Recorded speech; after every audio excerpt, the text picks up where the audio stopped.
Hello everyone. In this video lecture, we start next topic, that is transpiration. And in previous video, we already discussed about the transport of food with the help of or through the phloem from the source to sinks. So you know most of idea about the transport of food. So now in this video, we talk about the transpiration. So transpiration is the process in which the water losses occur. So now first we see the definition of transpiration. Means what is the transpiration? So transpiration is the loss of water in the form of vapor is called as the transpiration. So जे water loss होतं in the form of vapour, वेपरच्या फॉर्ममध्ये जर water loss होत असेल तर त्या प्रोसेसला म्हटलं जाते transpiration. That occur through the leaves, stem, flower and fruit. आणि ही जी प्रोसेस आहे ट्रान्सपिरेशन जे आहे ते ट्रान्सपिरेशन फोर जे प्लांटमधले पार्ट आहे त्या फोर पार्ट थ्रू होतं. तर सगळ्यात पहिला जो पार्ट आहे तो आहे लीव्स, आफ्टर दॅट सेकंड आहे स्टेम, नेक्स्ट आहे flower and fruit. So this four part is responsible for the transpiration, means loss of water in the form of vapor. So I hope you understand the definition of transpiration. So transpiration occur in plant.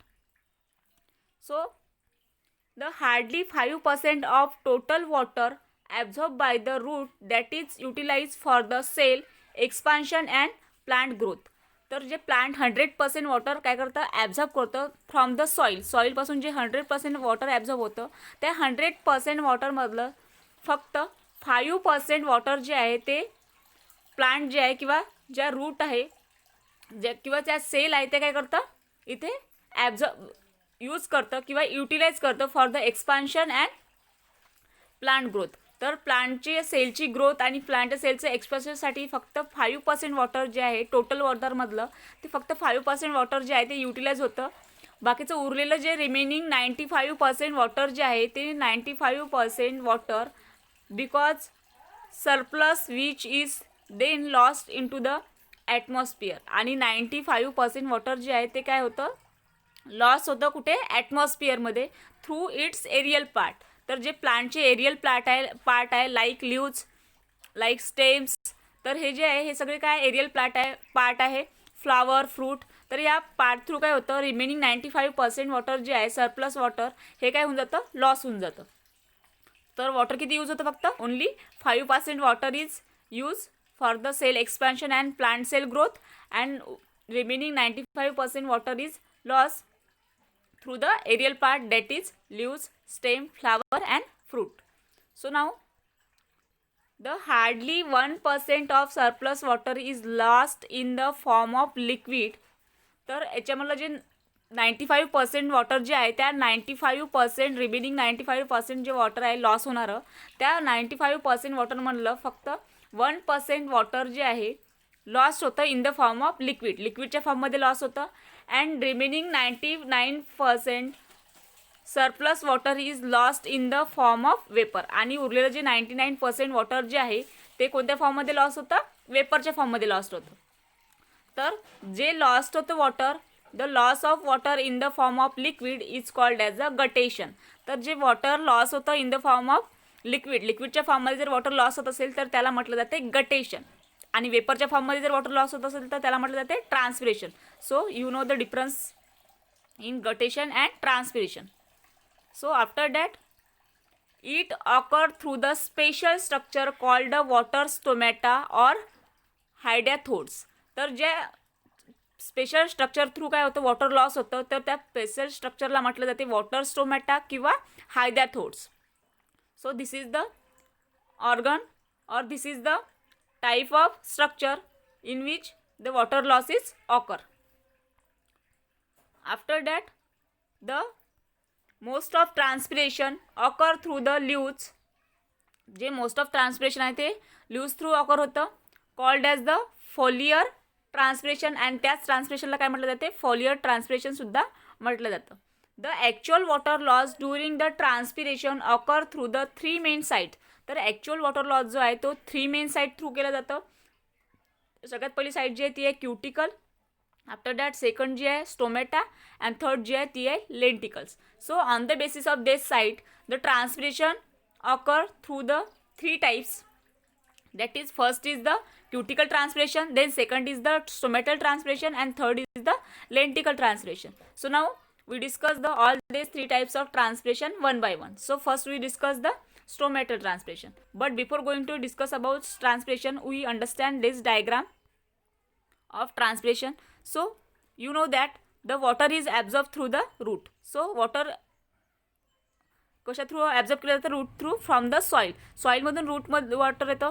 After that सॉईलमधून root हेअरमध्ये येणार. Root हेअरमधून finally ते water जे आहे ते upward काय केलं जाते, अगेन्स्ट द ग्रॅव्हिटी ट्रान्सपोर्ट केलं जातं through the osmosis, diffusion and imbibition. So these three processes occur sequentially. First occur is imbibition, after second is diffusion, and third is osmosis. So after that, this third processes, this water is finally absorbed in root hair. After that, in root hair into the root, and after that, finally root into the upward direction of plant, that is stem, leaves, and any part.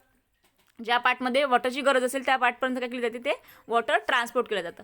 आणि after that जेव्हा ल्यूजमध्ये water येतं तर ल्यूजमध्ये त्या वॉटरचा use केलं जातं for the making of biomolecules, many carbohydrates और food. तर तिथे ल्यूजमध्ये त्याच्याला यूज केला जातो वॉटरचा. बट काय होतं, डे टाईमला जो स्टोमॅटा असतो, स्टोमॅटा ओपन असतो आणि मेनली जे मोस्ट ऑफ स्टोमॅटा प्रेझेंट असतं ते ल्यूजमध्ये प्रेझेंट असतं. तर स्टोमॅटा ओपन असल्यामुळे तिथे काय होतं, ल्यूजमध्ये तो वॉटर जो आहे ते वॉटर लॉस होतं in the form of water जे आहे इव्हॅपोरेट होतं in the form of vapours. तर वेपरच्या फॉर्ममध्ये जे वॉटर आहे ते काय होतं, इव्हॅपोरेट होतं. आणि वॉटर जी इव्हॅपोरेट होत आहे वेपरच्या फॉर्ममध्ये त्या प्रोसेसला म्हटलं जातं ट्रान्सपिरेशन. सो ट्रान्सपिरेशन जे आहे मेनली कशा थ्रू केलं जातं, तर मेनली होतं ते transpiration lift through. This is the idea of this transpiration. So now we discuss the first cuticular transpiration. So what is mean by cuticular transpiration? So transpiration occur through the cuticle. So cuticle is the layer of waxy substance cutin. तर cuticle एक layer आहे waxy सबस्टन्सची क्युटिनची, आणि ही जी layer आहे ही mainly present असतं ल्यूजवर किंवा स्टेमवर.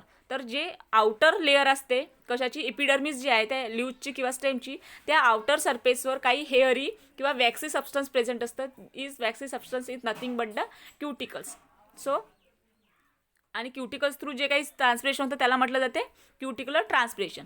So क्युटिकुलर transpiration occurs by simple diffusion and contribution 8 to 10% of the total transpiration. तर क्युटिकुलर transpiration जे आहे ते काय, सिम्पल डिफ्युजन आहे. सिम्पल डिफ्युजन थ्रू क्युटिकुलर ट्रान्सपिरेशन होतं, आणि जे क्युटिकुलर ट्रान्सपिरेशन होतं ते मेनली 8 to 10% होतं. फक्त 95% वॉटर जो लॉस होत आहे त्या 95% वॉटर लॉसमधला फक्त 8 to 10% वॉटर लॉस जो आहे तो थ्रू द क्युटिकल केला जातो. आफ्टर दॅट क्युटिकुलर ट्रान्सपिरेशन जे आहे occur through out the day. तर क्युटिकुलर ट्रान्सपिरेशन जे आहे थ्रू आउट द डे म्हणजे पूर्ण दिवस होतं. Then its rate is inversely proportional to the thickness of cuticle. आणि त्याची जी रेट आहे ती कशी आहे, inversely proportional to the thickness of cuticle. तर क्युटिकलची जी थिकनेस आहे त्या थिकनेसच्या इन्व्हर्सली प्रोपोर्शनल काय असतं, त्याचे क्युटिकुलर ट्रान्सपिरेशन असतं. आफ्टर दॅट नेक्स्ट आहे lenticular transpiration. After that second जो टाईप आहे ट्रान्सपिरेशनचा तो आहे lenticular transpiration. So lenticular transpiration occur through the lenticels. तर लेंटिकल्स थ्रू जे किंवा लेंटिकल जे पोअर आहे त्या थ्रू जे ट्रान्सपिरेशन होतं त्याला म्हटलं जाते lenticular transpiration. So now we see lenticular transpiration. So lenticels are the small raise structure composed of loosely arrange complementary cells. तर लेंटिकल जे आहे ते आर स्मॉल राइज स्ट्रक्चर आहे, आणि ते जे स्ट्रक्चर आहे ते कंपोज झालं आहे लूजली अरेंज कॉम्प्लिमेंटरी सेलपासून. So first we see the diagram of lenticular pores. So this diagram shows the lenticular pores. So this intercellular space.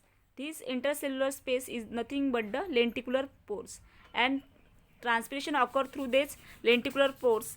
So this is the complementary cell is loosely arranged, and the space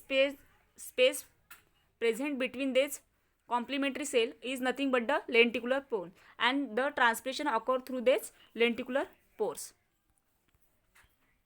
So after that we see Each lenticle is porous tissue consisting of the cell with large intercellular space in the periderm of the secondarily thickened organ and the bark of woody stem and roots of dicotyledonous flowering plant. तर जे डायकोटिलेडॉन flowering plant आहे त्यांच्यामध्ये जे bark असतं किंवा secondary thickened organ जे असतं ज्याला आपण काय म्हणतो इंटरसेल्युलर स्पेस जी आहे त्या इंटरसेल्युलर स्पेसमध्ये काय असतं काही पेरिडर्म्स असतं आणि त्या पेरिडर्म्समध्ये काय असतं काही लेंटिक्युलर पोरस टिश्यू असतं आणि ते लेंटिक्युलर पोरस टिश्यू जे आहे त्यांच्यापासून एक लार्ज इंटरसेल्युलर स्पेस तयार होतं कशामध्ये पेरिडर्ममध्ये आणि त्या पेरिडर्ममध्ये जे सेकंडरीली थिकेंड ऑर्गन जे आहे आणि बार्क जे आहे उडी स्टीमची अँड जे रूट्स आहे ऑफ डायकोटिलेडॉन्स फ्लॉवरिंग प्लांट याच्यामध्ये काय होतं हे लेंटिक्युलर ट्रान्सपिरेशन जे आहे ते मेनली आपल्याला बघायला मिळतं. आफ्टर दॅट देन नेक्स्ट आहे lenticels are present in bark of old stem and pericarp of woody fruit but are absent in leaves. तर लेंटिकल जे आहे ते मेनली प्रेझेंट असतं कुठं bark of old stem and pericarp of woody fruits. तर जे woody fruits असतं त्या वुडी फ्रूटच्या पेरिकार्पमध्ये आणि ओल्ड स्टीमच्या बार्कमध्ये काय असतं लेंटिकल प्रेझेंट असतं बट ल्यूजमध्ये लेंटिकल अब्सेंट असणार. ठीक आहे तर ल्यूजमध्ये लेंटिकल प्रेझेंट राहणार नाही. सो लेंटिक्युलर ट्रान्सपिरेशन जे आहे ते ओनली 0.1 to 1% टोटल ट्रान्सपिरेशनमध्ये होतं. तर टोटल ट्रान्सपिरेशन किती होतं तर 95%. तर त्या 95%मध्ये फक्त 0.1 to 1% ट्रान्सपिरेशन जे आहे ते कोणत्या टाईपचं आहे लेंटिक्युलर ट्रान्सपिरेशन आहे. मीन्स सगळ्यात कमी जे ट्रान्सपिरेशन होतं ते कोणतं होतं लेंटिक्युलर ट्रान्सपिरेशन होतं. After that rate of lenticular transpiration is very slow. तर जो लेंटिक्युलर ट्रान्सपिरेशन आहे याचा रेट जो आहे तो काय आहे व्हेरी स्लो आहे खूप कमी आहे and it is also occur through out the day. आणि लेंटिक्युलर ट्रान्सपिरेशन सुद्धा काय होतं through out the day occur होतं. आफ्टर दॅट थर्ड ट्रान्सपिरेशन आहे किंवा third type of transpiration is the stomatal transpiration. So stomatal transpiration जे आहे हे सगळ्यात जास्त प्रमाणात ऑकर होतं जवळपास किती 90 to 93% of total transpiration occur through the stomata and so too during day time only. आणि हे जे स्टोमॅटल ट्रान्सपिरेशन आहे हे 90 to 93% होतं टोटल ट्रान्सपिरेशन म्हणून मीन्स 95% जे ट्रान्सपिरेशन होत आहे त्या 95% जे वॉटर लॉस होत आहे त्याच्यामध्ये 90 to 93% वॉटर लॉस जो आहे तो थ्रू द स्टोमॅटा केला जातो means through the stomatal transpiration होतं. आणि हे स्टोमॅटल ट्रान्सपिरेशन जे आहे हे फक्त डे टाईममध्ये होणार नाईट टाईममध्ये होणार नाही. का बरं कारण डे टाईममध्ये स्टोमॅटा जो आहे तो ओपन असतो नाईट टाईममध्ये स्टोमॅटा क्लोज असतो त्याच्यामुळे नाईट टाईमला ट्रान्सपिरेशन होणार नाही. सो आता हे जे ट्रान्सपिरेशन आहे स्टोमॅटल ट्रान्सपिरेशन हे डिपेंड असतं टाईप ऑफ ल्यूजवर. म्हणजे कोणत्या टाईपचा ल्यूज आहे तर कोणत्या टाईपचं ट्रान्सपिरेशन व्हायला पाहिजे हे डिपेंड आहे कशावर तर ल्यूजवर. तर depending upon the distribution of stomata on leaves are categorize into 3 types namely. तर जे ल्यूज आहे त्या ल्यूजवर कोणत्या साईडला किंवा जे डिस्ट्रीब्युशन आहे स्टोमॅटाचं हे कशा प्रकारे आहे तर त्याच्यावर डिपेंड असतं ल्यूजचं टाईप. तर ल्यूज जे आहे ते अगेन 3 टाईपमध्ये कॅटेगराईज होतं. सगळ्यात पहिले आहे इपिस्टोमॅटिक. इपिस्टोमॅटिक मीन्स जी ल्यूजची अप्पर साईड आहे किंवा इपिडर्मिस आहे अप्पर इपिडर्मिस ल्यूजची वरची साईड त्या साईडला जर स्टोमॅटा असेल तर त्याला म्हटलं जाते इपिस्टोमॅटिक ल्यूज. तर इपिस्टोमॅटिक कधी म्हणायचं जर अप्पर साईडला अप्पर इपिडर्मिसवर ल्यूजच्या स्टोमॅटा प्रेझेंट असेल तर त्याला म्हणायचं epistomatic leaves on upper epidermis. So याचं एक्झाम्पल जे आहे ते आहे हायड्रोफाइट्स एक्झाम्पल लोटस. तर लोटस याचं एक्झाम्पल आहे ज्याच्यामध्ये काय आहे इपिस्टोमॅटिक ल्यूज प्रेझेंट असतं. After that second type of leaves is the hypostomatic leaves. तर हायपोस्टोमॅटिक ल्यूजमध्ये काय होतं जे स्टोमॅटा प्रेझेंट असतो तो ऑन लोअर इपिडर्मिस. तर त्याची लोअर इपिडर्मिस जी आहे ल्यूजची जी खालची साईड आहे त्या खालच्या साईडवर जर काय असेल स्टोमॅटा प्रेझेंट असेल तर त्याला म्हटलं जाते हायपोस्टोमॅटिक ल्यूज. तर हायपोस्टोमॅटिक ल्यूजचे एक्झाम्पल आहे झिरोफाइट्स त्याचं एक्झाम्पल आहे आणि त्याचं एक्झाम्पल आहे नेरियम. ठीक आहे नेरियम लिपमध्ये जे ल्यूज असतं ते कोणत्या टाईपचे असतं हायपोस्टोमॅटिक मीन्स त्याचं जे खालची साईड आहे लोअर साईड जी आहे ल्यूजची त्या लोअर साईडवरच काय असेल फक्त स्टोमॅटा प्रेझेंट असेल. आणि after that third types of leaves is the amphistomatic leaves. Amphistomatic leaves means both surface त्याची जी वरची इपिडर्मिस आहे आणि जी खालची इपिडर्मिस आहे मीन्स अप्पर इपिडर्मिस आणि लोअर इपिडर्मिस त्या दोन्ही साईडच्या इपिडर्मिसवर काय असेल स्टोमेटा प्रेझेंट असेल तर त्याला म्हटलं जाते ॲम्पीस्टोमॅटिक ल्यूज. तर ॲम्पीस्टोमॅटिक ल्यूजचं एक्झाम्पल आहे मिझोफाईट्सचं एक्झाम्पल आहे ग्रास. तर ग्रासवर जे आहे वरच्या साईडला सुद्धा स्टोमेटा असेल आणि त्याची लोअर साईड जी आहे त्या लोअर साईडला सुद्धा स्टोमेटा असेल. Then stomatal transpiration occur only during day time. आणि जे स्टोमॅटल ट्रान्सपिरेशन जे आहे फक्त ते कोणत्या टाईमला होतं, डे टाईमला होतं. का बरं? कारण स्टोमॅटो जो आहे तो फक्त डे टाईमलाच ओपन असतो, नाईट टाईमला तो क्लोज राहणार. So exception desert plant. तर याच्यामध्ये एक्सेप्ट डेझर्ट प्लांट जे आहे त्या डेझर्ट प्लांटमध्ये नाईट टाईमला सुद्धा ट्रान्सपिरेशन होणार. ठीक आहे. तर फक्त एक्सेप्ट आहे desert plant. After that in next video we discuss about the structure of stomatal apparatus. So I hope you understand the transpiration, that is cuticular transpiration, lenticular transpiration and stomatal transpiration. So thank you.